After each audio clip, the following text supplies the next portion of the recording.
कि प्रारंभिक परीक्षा जो 2021 की थी, जो कि आपका 24 अक्टूबर 2021 को इसका प्रश्न पत्र हुआ था, उस पेपर को यहाँ पर पूरी व्याख्या के साथ सॉल्व करेंगे। और इस वीडियो में हम लोग शुरू के 75 क्वेश्चन को कवर करेंगे और इसके नेक्स्ट पार्ट में नेक्स्ट 75 क्वेश्चन को कवर कर लेंगे। चलिए प्रारंभ करते हैं। सबसे पहले इतिहास वाले पोर्शन को देखते हैं। तो इसमें प्राचीन इतिहास का प्रश्न था कि निम्नलिखित में से कौन सा एक युग सही सुमेलित नहीं है। एक तरफ तीर्थंकर है, दूसरी तरफ निर्वाण स्थल है।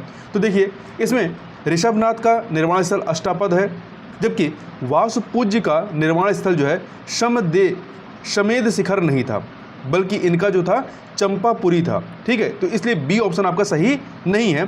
जबकि नेमिनाथ का उज्जयंत था और महावीर का पावापुरी था।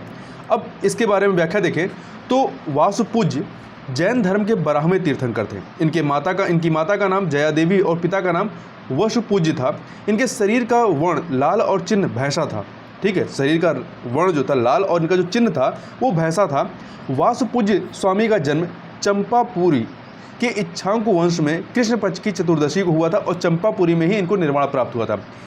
जैन धर्म के 13वें तीर्थंकर थे विमलनाथ और इनका निर्वाण स्थल जो था वो शमेध शिखर था। आगे चलते हैं अगले प्रश्न पर। हड़प्पा सभ्यता का स्थल मांडी भारत के किस राज्य में स्थित है? तो ये आपका उत्तर प्रदेश में स्थित है। ठीक है, यहाँ से जो है खुदाई के दौरान प्राचीन आभूषण, सिक्के, बर्तन आदि मिले थे और इन अवशेषों को हड़प्पा सभ्यता से जोड़कर देखा गया था। आगे चलते हैं। सातवाहन शासकों के संदर्भ में निम्नलिखित कथनों में से कौन सा या से कथन सत्य हैं? दो कथन दिए गए हैं। पहला है सातवाहन नरेश प्राकृत भाषा के पोषक थे, बिल्कुल सही बात है। दूसरा, सातवाहन काल में कला के लोक पक्ष को अधिक प्रोत्साहन मिला था, ये भी सही। दोनों कथन यहाँ पर सही हैं। ठीक है, इसकी व्याख्या देखें तो सातवाहन शासकों की भाषा प्राकृत तथा लिपि ब्राह्मी थी। सातवाहन शासक हाल ने प्राकृत भाषा में श्रृंगार रस का मुक्त काव्य गाथा सप्तशती लिखा था तथा सातवाहन काल में स्थापत्य तथा मूर्तिकला के उदाहरण प्राप्त हुए हैं जो बौद्ध धर्म से संबंधित रहे हैं। अगले प्रश्न पर चलते हैं। अगला प्रश्न है क्वेश्चन नंबर 4। देखिए ये मध्यकालीन इतिहास से संबंधित प्रश्न है। नीचे दो कथन दिए हैं, कथन और कारण वाला प्रश्न है। अभिकथन है कि मुगल साम्राज्य मूल रूप से एक सैनिक राज्य था, कारण केंद्रीय शासन व्यवस्था के विकास की प्राण शक्ति उसकी सैनिक शक्ति पर निर्भर थी। तो आयोग ने इसका ए उत्तर सही माना है, मतलब कथन कारण सही है और उसकी व्याख्या भी सही है। तो देखिए यद्यपि यह विवाद का विषय है कि मुगल साम्राज्य एक सैनिक राज्य था, परंतु अधिकतर इतिहासकार यह मानते हैं कि लगभग सभी मनसबदारों को सैन्य दायित्व प्रदान किया गया था। साथ ही मुगलों के पास एक बड़ी सेना भी थी जिसने मुगल साम्राज्य के विस्तार एवं सुदृढ़ीकरण में बड़ी भूमिका निभाई थी। अगला है निम्नलिखित में से कौन सा एक सही सुमेलित नहीं है? शासक और उनका राज्य।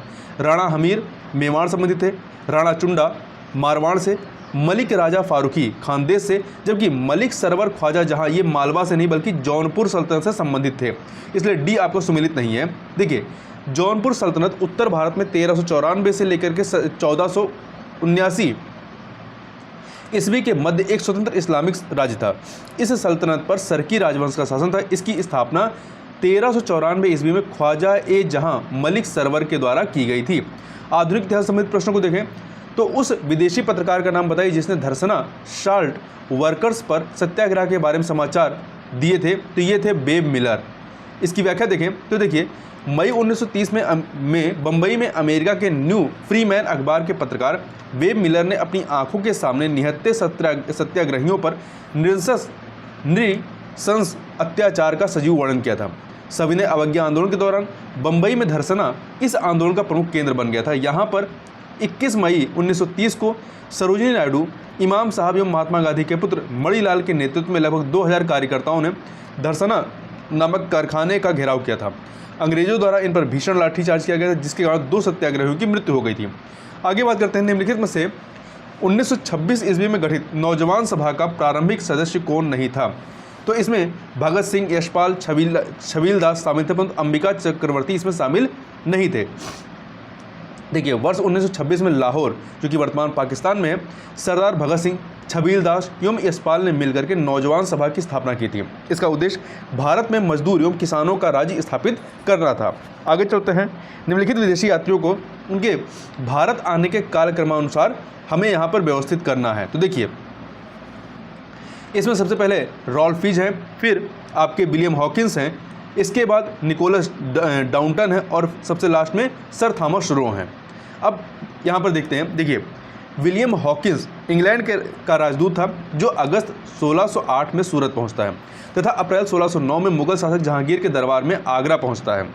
रॉल्फ फिच भारत आने वाला पहला इंग्लिश यात्री था, वह 1583 ईस्वी में आगरा पहुंचता है। सर थॉमस रो एक ब्रिटिश राजदूत था, जो सितंबर 1615 में जहांगीर के दरबार में आता है तथा निकोलस डाउंटन मार्च 1615 में भारत आया था। अगला है, निम्नलिखित में से कौन एक 1924 के कानपुर षड्यंत्र मामले में शामिल नहीं था? तो देखिए, इसमें मुजफ्फर अहमद, नलिनी गुप्ता, शौकत उस्मानी ये सभी शामिल थे, परंतु M.A. अंसारी इसमें शामिल नहीं थे। D option. देखिए, कम्युनिस्ट आंदोलन की शक्तियों में बढ़ते प्रभाव को रोकने के लिए कानपुर में एक षड्यंत्र को आधार बनाकर कुछ कम्युनिस्टों पर मुकदमा चलाया गया था। यह मुकदमा कानपुर षड्यंत्र के नाम से प्रसिद्ध है। इस मुकदमे में M.N. राय, सी पाद, अमृत डांगे, मुजफ्फर अहमद, शौकत उस्मानी, गुलाम शौकत हुसैन, रामचरण लाल शर्मा तथा सिंगार वेलू चेहियार अभियुक्त बनाए गए थे, परंतु इसमें M.A. अंसारी शामिल नहीं थे। आगे चलते हैं अगले प्रश्न पर। क्वेश्चन नंबर 10, क्या आप मुझे एक भी स्वतंत्र देश दिखा सकते हैं जहां पृथक मताधिकार हो? अंग्रेज जा चुके हैं, परंतु वे शरारत छोड़ गए हैं। निम्नलिखित में से किसने उपर्युक्त वाक्य को संविधान सभा के बहस में कहा था? तो ये कहा था सरदार वल्लभ भाई पटेल ने। 13 दिसंबर 1946 को पंडित जवाहरलाल नेहरू ने संविधान सभा के समक्ष उद्देश्य प्रस्ताव प्रस्तुत किया था। यह एक ऐतिहासिक प्रस्ताव था, जिसमें स्वतंत्र भारत के संविधान के मूल आदर्शों की रूपरेखा प्रस्तुत की गई थी। उपर्युक्त अवसर पर बोलते हुए सरदार वल्लभ भाई पटेल ने कहा था कि ये अंग्रेज तो चले गए, मगर जाते जाते शरारत का बीज बो गए हैं। हम इस शरारत को और नहीं बढ़ाना चाहते हैं। निम्नलिखित घटनाओं पर विचार कीजिए तथा उनके कालक्रमानुसार उन्हें व्यवस्थित करना है। तो देखिए, इसमें आपका सबसे पहले साइमन कमीशन का गठन होगा। साइमन कमीशन गठन के बाद जो है दूसरे नंबर पे नेहरू रिपोर्ट 1928 की, फिर शारदा अधिनियम आएगा 1929 में, फिर सबसे लास्ट में दांडी मार्च आएगा 1930 में। इस प्रकार से ए ऑप्शन आपका यहाँ पर सही हो जाएगा। आगे देखते हैं इसमें। देखिए, शारदा अधिनियम 1929 का है, नेहरू रिपोर्ट 1928 का है, साइमन कमीशन गठन 1927 में और दांडी मार्च 1930 का है। आगे चलते हैं। भारतीय इतिहास के संदर्भ में बायकोम सत्याग्रह के संदर्भ में निम्नलिखित कथनों में से कौन सा या से सही है? पहला, यह अस्पृश्यता और जातिगत भेदभाव के विरुद्ध एक सत्याग्रह था। बिल्कुल सही बात है। दूसरा, महात्मा गांधी ने इस सत्याग्रह में पार्टिसिपेट किया था, भाग लिया था, ये भी सही। दोनों कथन यहाँ पर सही हैं। देखिए, केरल के हिंदू समाज में अस्पृश्यता तथा जातिगत भेदभाव के विरुद्ध तत्कालीन त्रावणकोर, जो कि वर्तमान में केरल का अंग है, में एक सामाजिक विरोध प्रदर्शन का आयोजन हुआ था, जिसे वायकोम सत्याग्रह, जो कि 1924 से 25 तक चलता है, नाम दिया गया था। मार्च 1925 में महात्मा गांधी ने वायकोम पहुंचकर वायकोम सत्याग्रह में पार्टिसिपेट किया था, भाग लिया था। आगे चलते हैं। एशियाटिक सोसाइटी ऑफ बंगाल का संस्थापक कौन था? तो सर विलियम जोन्स थे। इसकी स्थापना इन्होंने 15 जनवरी 1784 को की थी। इसकी स्थापना का उद्देश्य ओरिएंटल स्टडीज को बढ़ावा देना था। अगला है, निम्नलिखित में से किसने कभी भी भारतीय राष्ट्रीय कांग्रेस के किसी भी अधिवेशन की अध्यक्षता नहीं की थी? तो बाल गंगाधर तिलक ने नहीं की थी। देखिए, गोपाल कृष्ण गोखले ने बनारस में आयोजित भारतीय राष्ट्रीय कांग्रेस के 21वें सत्र, जो कि 1905 में हुआ था, इसकी अध्यक्षता की थी। सुभाष चंद्र बोस ने 1938 और 1939 में तथा लाला लाजपत राय ने वर्ष 1920 में कलकत्ता में जो विशेष अधिवेशन हुआ था उसकी अध्यक्षता की थी, और बाल गंगाधर तिलक ने कांग्रेस की अध्यक्षता कभी नहीं की थी। ठीक है, आगे चलते हैं। ब्रिटिश इंडिया के निम्नलिखित में से किस अधिनियम ने सामूहिक कार्यचालन के स्थान पर विभाग या विभागीय पद्धति द्वारा वायसराय की कार्यकारी परिषद पर उनके प्राधिकार को और अधिक बल प्रदान किया था? तो ये क्या था? भारतीय परिषद अधिनियम 1861 के द्वारा। देखिए, भारतीय परिषद अधिनियम 1861 का निर्माण देश के प्रशासन में भारतीयों को शामिल करने के उद्देश्य हेतु किया गया था। इस अधिनियम ने कार्यकारी व विधायी उद्देश्य हेतु गवर्नर जनरल की परिषद की संरचना में बदलाव किया था। यह प्रथम अवसर था जब गवर्नर जनरल की परिषद के सदस्यों को अलग अलग विभाग सौंपकर विभागीय प्रणाली की शुरुआत की गई थी। भारतीय परिषद अधिनियम 1861 के माध्यम से राजा रणजीत सिंह ने किस स्थान पर अदालत एल आला की स्थापना की थी? तो ये की थी लाहौर में। रणजीत सिंह का चार राज्य 4 प्रांतों कश्मीर, मुल्तान, पेशावर और लाहौर में बटा हुआ था। रणजीत सिंह की न्याय व्यवस्था कठोर थी। राज्य की सर्वोच्च अदालत का नाम अदालत ए आला थी। यह अदालत लाहौर में स्थित थी। रणजीत सिंह स्वयं इसके प्रधान न्यायाधीश थे। आगे चलते हैं अगले प्रश्न पर। अगला प्रश्न है ज्योग्राफी से। तो देखिए, इसमें भारत का भूगोल संबंधित है। एनटीपीसी की सिंगरौली स्थित इकाई के संदर्भ में निम्नलिखित कथनों में से कौन सा या से कथन सही है? पहला, यह छत्तीसगढ़ राज्य के उत्तरी भाग में स्थित है, ये कथन आपका सही नहीं है। दूसरा, यह एनटीपीसी की सबसे पुरानी इकाई है, ये आपका सही है, तो बी ऑप्शन आपका यहाँ पर सही हो जाता है। देखिए, एनटीपीसी की सिंगरौली से ताप विद्युत इकाई की स्थापना वर्ष 1977 में की गई थी, जबकि इसका संचालन वर्ष 1982 से किया जा रहा है। यह एनटीपीसी की पहली इकाई है। सिंगरौली क्षेत्र 2 राज्यों के 2 जिलों में विस्तारित है, अर्थात मध्य प्रदेश में सिंधी तथा उत्तर प्रदेश में सोनभद्र। ठीक है, तो यहाँ छत्तीसगढ़ का कहीं नाम नहीं है। इस क्षेत्र में 3 सुपर ताप विद्युत परियोजनाएं हैं। सिंगरौली एवं रिहंद उत्तर प्रदेश के सोनभद्र जिले में तथा विंध्याचल संयंत्र उत्तर मध्य प्रदेश के सिंगरौली जिले में स्थित है। निम्नलिखित में से कौन सा कारण भारत के उत्तर पश्चिम भाग में शीत ऋतु में होने वाली वर्षा के लिए उत्तरदायी है? तो यह है पश्चिमी विक्षोभ, सी ऑप्शन। देखिए, शीतकाल में नवंबर से जनवरी तक भूमध्य सागर के शीतोष्ण चक्रवातों का भारत में आगमन होने के कारण वर्षा एवं तूफानी मौसम का आगमन होता है। इसे पछुआ विक्षोभ कहा जाता है। उत्तरी मैदानी भागों में पंजाब, हरियाणा से बिहार तक शीतकालीन वर्षा का यह प्रमुख कारण होता है और इससे रबी की फसल को लाभ होता है। लौंग निम्नलिखित में से किसका निरूपण है? तो लौंग जो है ये फूल कली का निरूपण है। लौंग का वैज्ञानिक नाम सीजीजियम एरोमेटिकम है तथा यह मीरटेशी कुल का पौधा है। यह मध्य कद वाले सदाबहार वृक्ष की सूखी हुई पुष्प कलिका है, जिसे भारत में मसाला एवं औषधि के रूप में प्रयोग किया जाता है। विश्व में इंडोनेशिया लौंग का सबसे बड़ा उत्पादक देश है, जबकि भारत में तमिलनाडु लौंग का सबसे बड़ा उत्पादक राज्य है। इसके बाद दूसरे नंबर पर कर्नाटक, फिर केरल का स्थान आता है तीसरे नंबर पर। निम्नलिखित में से कौन सा एक कोको का प्रमुख उत्पादक देश नहीं है? तो इसमें देखिए, इसमें कैमरून, घाना, आइवरी कोस्ट है, परंतु इसमें लताविया जो यूरोपियन कंट्री है ये कोको का प्रमुख उत्पादक देश नहीं है। तो देखिए, कोको बीन्स का उत्पादन कोकोआ वृक्ष से होता है, जिसे सुखाकर चॉकलेट बनाया जाता है। इसके अतिरिक्त इसके तेल का इस्तेमाल त्वचा एवं बालों में लगाने तथा खाना बनाने के लिए भी किया जाता है। विश्व में कोको के 3 सबसे बड़े उत्पादक देशों में आइवरी कोस्ट, घाना एवं इंडोनेशिया है। कैमरून भी कोको का एक बड़ा उत्पादक देश है। देखिए, जबकि लताविया एक ऐसा देश है जो कोको का कम उत्पादन करता है। भारतवर्ष में खारे पानी की सबसे बड़ी झील कौन सी है? तो सांभर झील जो है ये भारत में खारे पानी की सबसे बड़ी झील है। भारत में खारे पानी की सबसे बड़ी लैगून झील चिल्का झील है, जो कि उड़ीसा में है। ठीक है, खारे पानी की सबसे बड़ी लैगून झील जो है वो चिल्का झील है, जिसका क्षेत्रफल 1100 किलोमीटर से ज़्यादा है, जबकि सांभर झील देश की सबसे बड़ी अंतर्देशीय खारे पानी की झील है।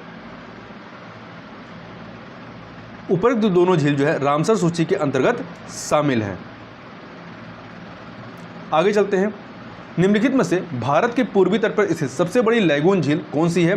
तो यह है आपकी चिल्का झील। पुलिकट झील जो है, देखिए, पुलिकट झील चिल्का झील के बाद देश की दूसरी सबसे बड़ी खारे पानी की झील है। यह झील आंध्र प्रदेश और तमिलनाडु राज्यों की सीमा पर श्रीहरिकोटा के बैरिकेड द्वीप पर स्थित है। चिल्का झील पूर्वी तट पर स्थित भारत की सबसे बड़ी झील है।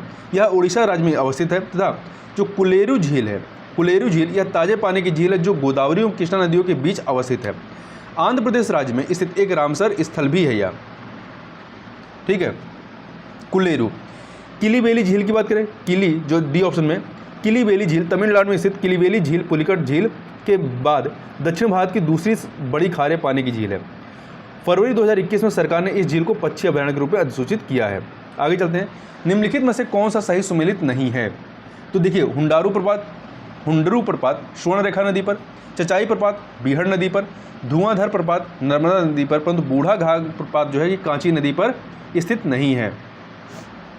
बूढ़ा घाघ प्रपात को लोध प्रपात के नाम से भी जाना जाता है। यह झारखंड के लातेहार जिले में स्थित है। यह बूढ़ा नदी का पानी 468 फीट की ऊंचाई से सुंदर मनोरम दृश्य बनाता है।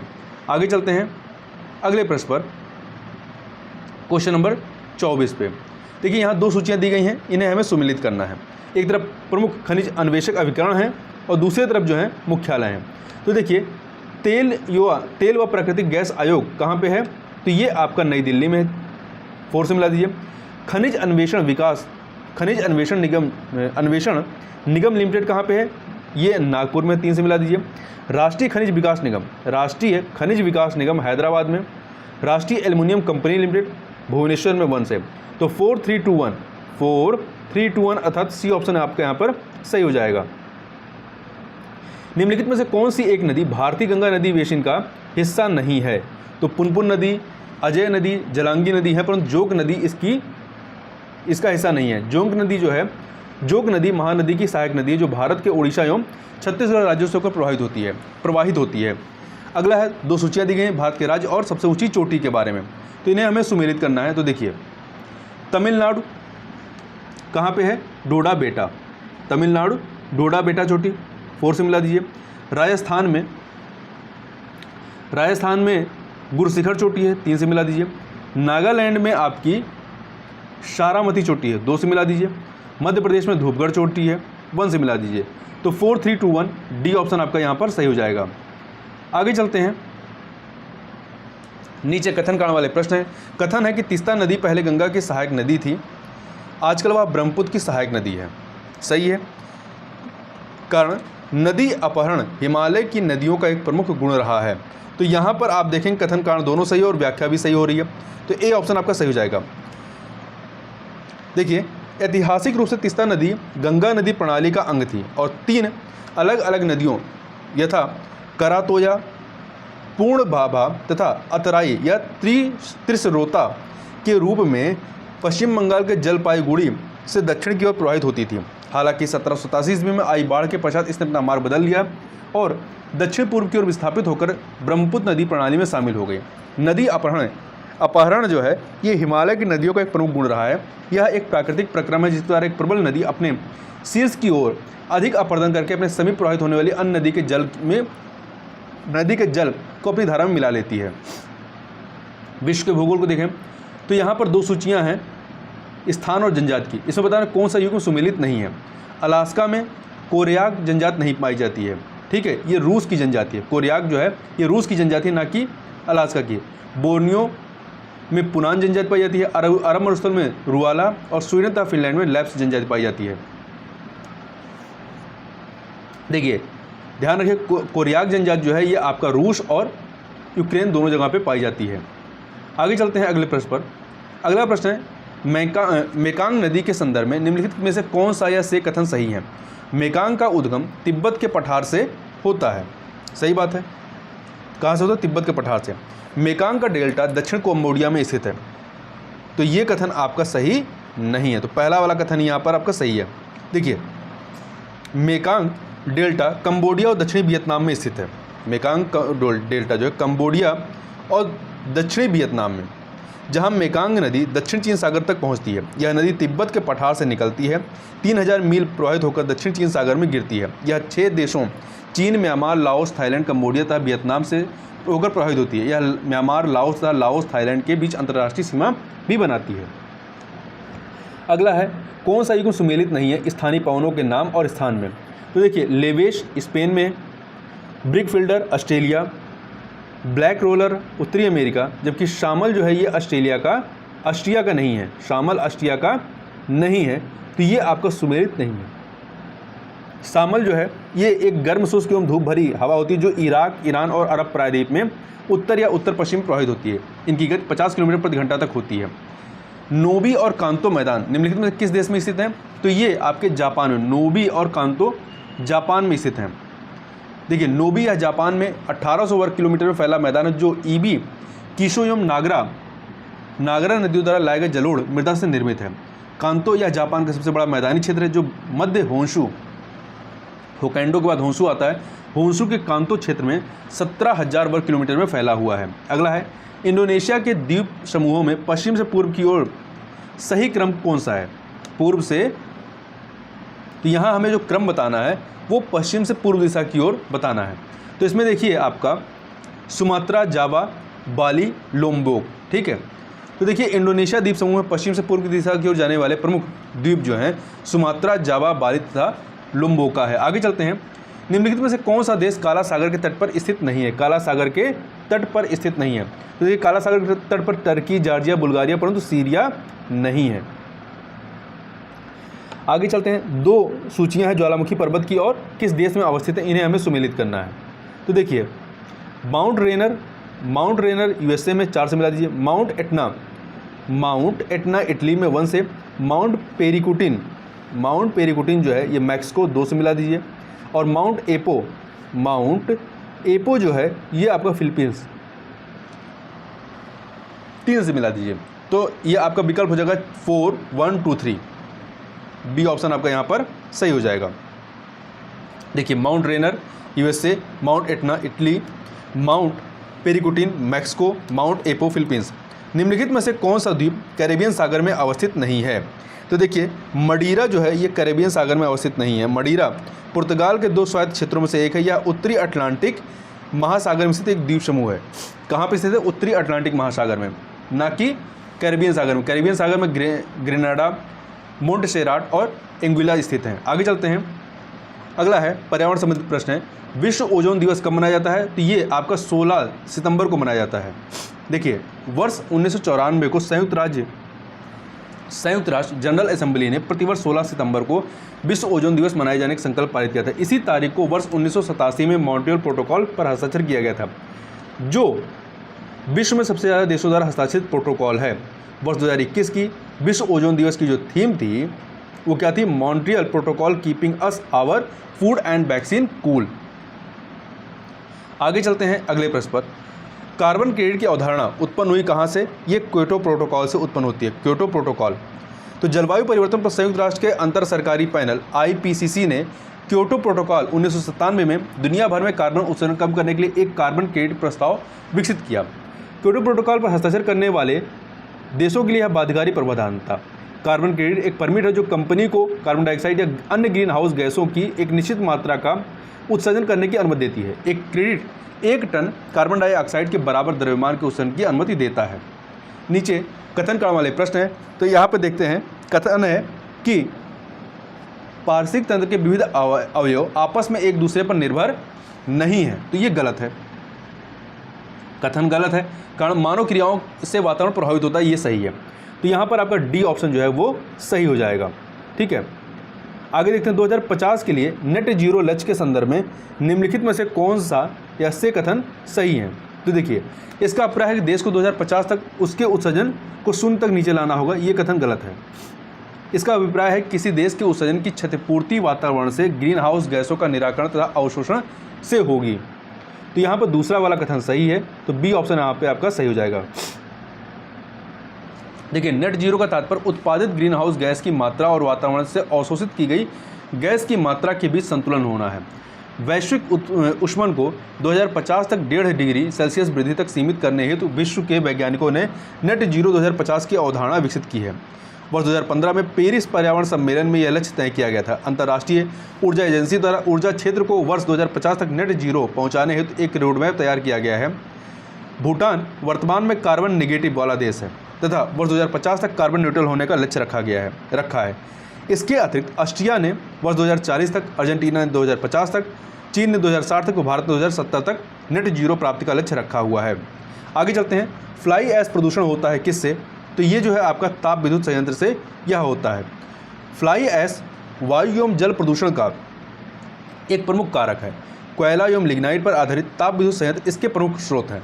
22 अप्रैल 2021 को पर्यावरण, वन एवं जलवायु परिवर्तन मंत्रालय द्वारा अधिसूचित किया गया था कि सभी ताप विद्युत संयंत्र फ्लाई ऐश का पर्यावरण अनुकूलन तरीके से उनके द्वारा उत्पन्न राख अर्थात फ्लाई ऐश का 100% उपयोग सुनिश्चित करें। वायुमंडल में प्रकाश के प्रसार का कारण क्या है? तो धूल के कण। वायुमंडल में वायु की गति के कारण सूक्ष्म धूल के कण उड़ते रहते हैं। ये धूल कण सूर्योदय एवं सूर्यास्त के समय आकाश में लाल एवं नारंगी रंग की छटाओं का निर्माण करते हैं। आकाश का नीला रंग धूल के कणों के कारण ही दिखाई देता है। अगला प्रश्न देखते हैं। अगले प्रश्न में 2 सूचियां हैं, एक तरफ जैवमंडल है, दूसरी तरफ अवस्थित कहाँ पे अवस्थित है वो। ठीक है, तो देखते हैं। शिमलीपाल, आपका सिमलीपाल कहाँ पे है? उड़ीसा में, 4 से मिलाइए। पंचमढ़ी मध्य प्रदेश, 3 से मिला दीजिए। नंदा देवी उत्तराखंड, 1 से। नोक्रेक मेघालय, 2 से मिला दीजिए।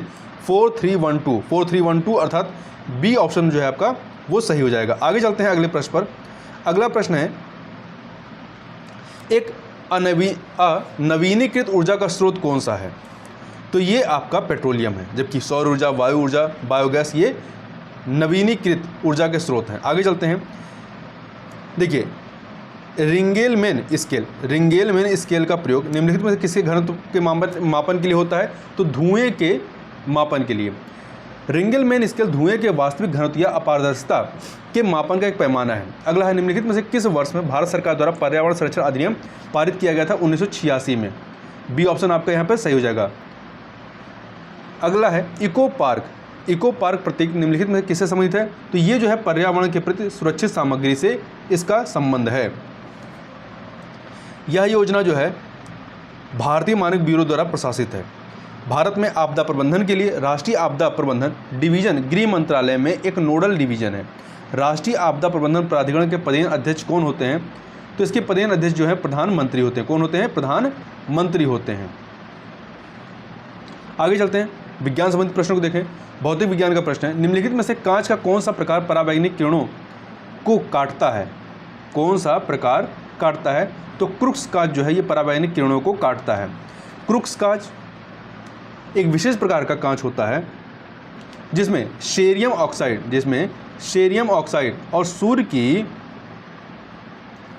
परावैंगनिक किरणों को काटने में सक्षम होता है और इस प्रकार धूप का चश्मा बनाने के लिए इसका उपयोग किया जाता है। आगे चलते हैं, विद्युत विभव के संदर्भ में निम्नलिखित कथनों में से कौन सा या से सही है? पहला, यह एक अदिश राशि है। विद्युत विभव एक अदिश राशि, सही बात है। यह एक सदिश राशि नहीं, तो यहाँ पर केवल पहला वाला ऑप्शन ही आपका सही है। किसी बिंदु पर विद्युत विभव को प्रायः एक धन आवेश को अनंत से उस बिंदु तक लाने के लिए किए गए कार्य के रूप में परिभाषित किया जाता है।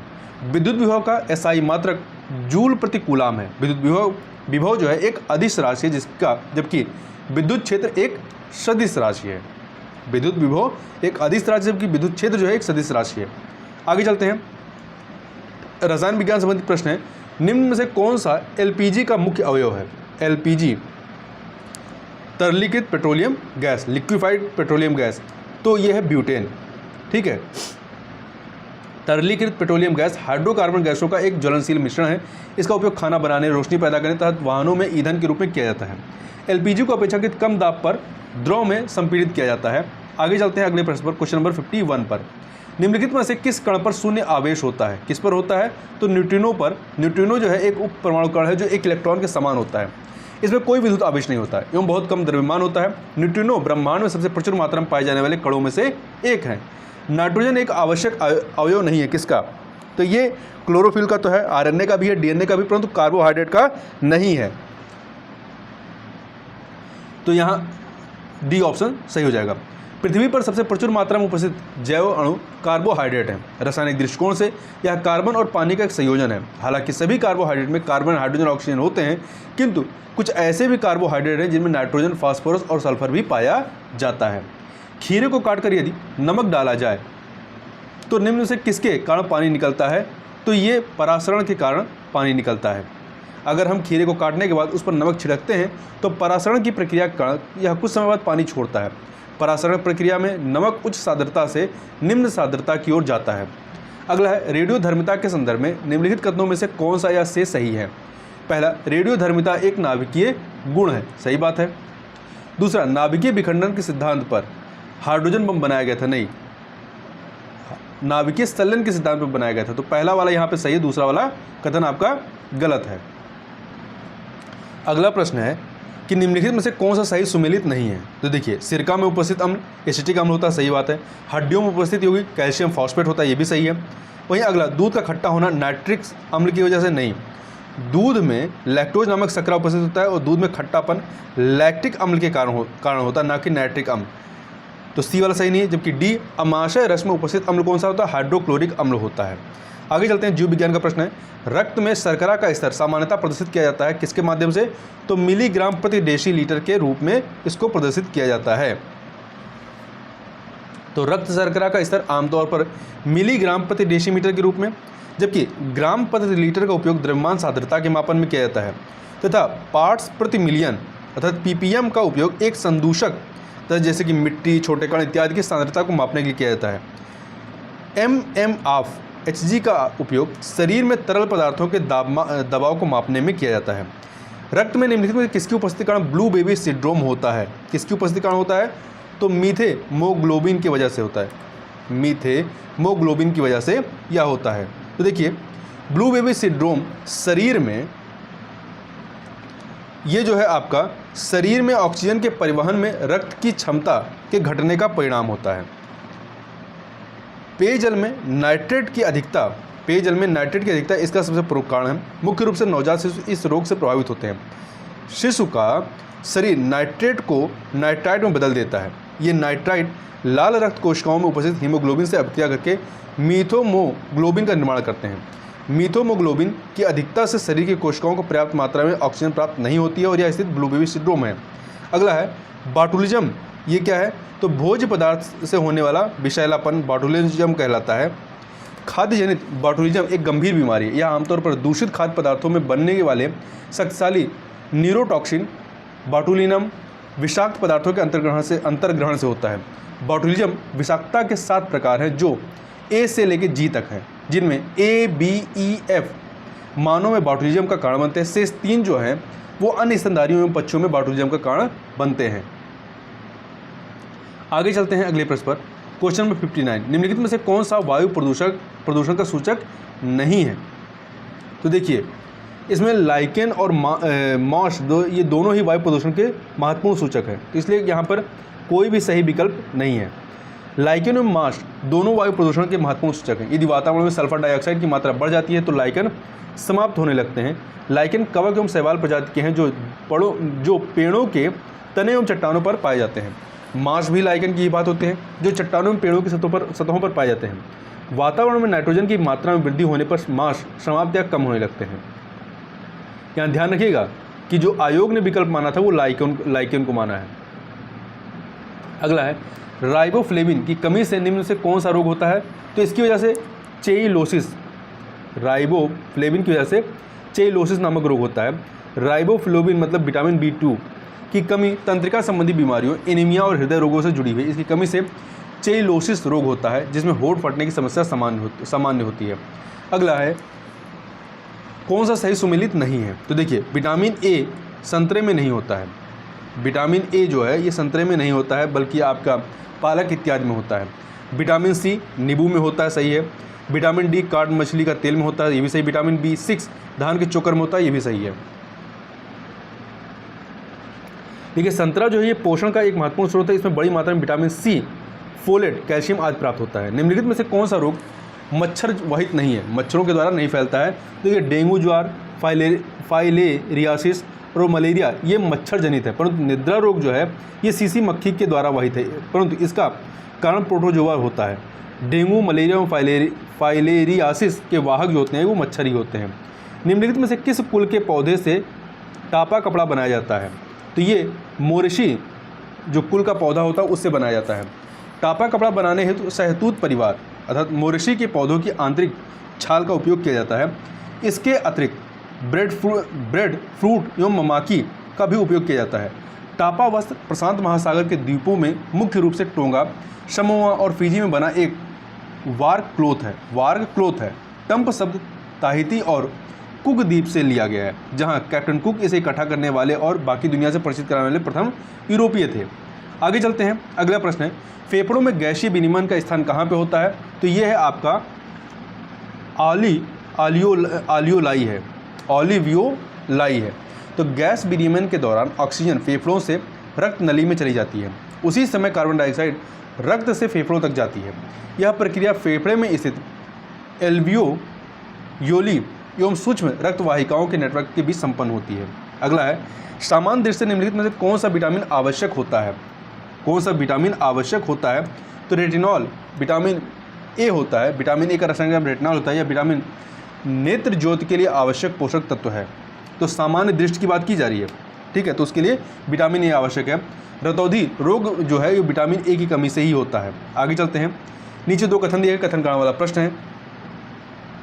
देखिए, कथन है मानव शरीर अपने लिए आवश्यक सभी विटामिनों का संश्लेषण कर लेता नहीं, ये कथन गलत है। कारण शरीर के उचित विकास के लिए विटामिन अनिवार्य होते हैं, ठीक है। तो यहाँ पर आप देखेंगे जो डी ऑप्शन है वो सही है कि ए गलत है, आर सही है। अधिकांश विटामिन मानव शरीर में संश्लेषित नहीं किए जाते हैं और इसलिए उन्हें पर्याप्त मात्रा में भोजन द्वारा ग्रहण किए जाने की आवश्यकता होती है। शीत प्रकोष्ठ में फल भंडारण दीर्घ भंडारण जीवन देता है, क्योंकि श्वसन दर का ह्रास हो जाता है, ठीक है, इस वजह से। तो देखिए, किसी वस्तु का भंडारण काल, स्टोरेज लाइफ, उसकी श्वसन प्रक्रिया से प्रभावित होती है। किसी वस्तु को निम्न तापमान पर संग्रहित करने पर श्वसन दर घट जाती है तथा उसका संग्रहण काल बढ़ जाता है। वस्तु के आसपास ऑक्सीजन एवं कार्बन डाइऑक्साइड की सांद्रताओं पर पर्याप्त नियंत्रण भी श्वसन दर को घटाने में प्रभावी होता है। आगे चलते हैं अगले प्रश्न पर। राज्य व्यवस्था संबंधित प्रश्न है, भारत के राष्ट्रपति के विशेष अभिभाषण के संदर्भ में निम्नलिखित में से कौन सा या से कथन सही है? तो राष्ट्रपति लोकसभा के साधारण निर्वाचन के पश्चात प्रथम सत्र और प्रत्येक वर्ष के प्रथम सत्र के आरंभ में संसद के दोनों सदनों की संयुक्त बैठक को संबोधित करता है, ये कथन सही है। दूसरा, राष्ट्रपति अपने अभिभाषण में संसद को उसके आह्वान के कारणों के विषय में सूचित करता है। तो यहाँ पे दोनों कथन सी ऑप्शन सही हो जाएगा, ठीक है। तो संविधान के अनुच्छेद 87(1) के तहत लोकसभा के प्रत्येक आम चुनाव के उपरांत पहले सत्र के प्रारंभ में और प्रत्येक वर्ष के पहले सत्र के प्रारंभ में राष्ट्रपति संसद के दोनों सदनों में या दोनों सदनों को एक साथ संबोधित करेंगे तथा संसद को उसके समन के कारणों से अवगत कराएंगे क्यों बुलाया गया है। भारतीय संविधान के अंतर्गत निम्नलिखित में से कौन सा मौलिक कर्तव्य नहीं है? तो देखिए, आम चुनाव में मतदान करना ये मौलिक कर्तव्य नहीं है, जबकि वैज्ञानिक दृष्टिकोण की भावना का विकास, सार्वजनिक संपत्ति की सुरक्षा, संविधान का पालन तथा इसके आदर्शों का सम्मान, ये बिल्कुल है मौलिक कर्तव्य।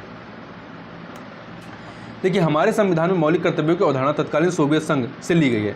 नागरिकों के मौलिक कर्तव्य वर्ष 1976 में 42वें संविधान संशोधन द्वारा संविधान में जोड़े गए थे। इसके तहत भारतीय संविधान में भाग 4A तथा अनुच्छेद 51A जोड़ा गया है, जो नागरिकों हेतु 10 मौलिक कर्तव्यों का वर्णन करते हैं। परंतु वर्ष 2002 में 86वें संविधान संशोधन के द्वारा मौलिक कर्तव्यों की संख्या में एक वृद्धि कर दी गई, अब 11 हैं तथा ये 10 से 11 हो गए। 11 प्रमुख मौलिक कर्तव्य कौन कौन से हैं, तो एक बार इनको देख लेते हैं।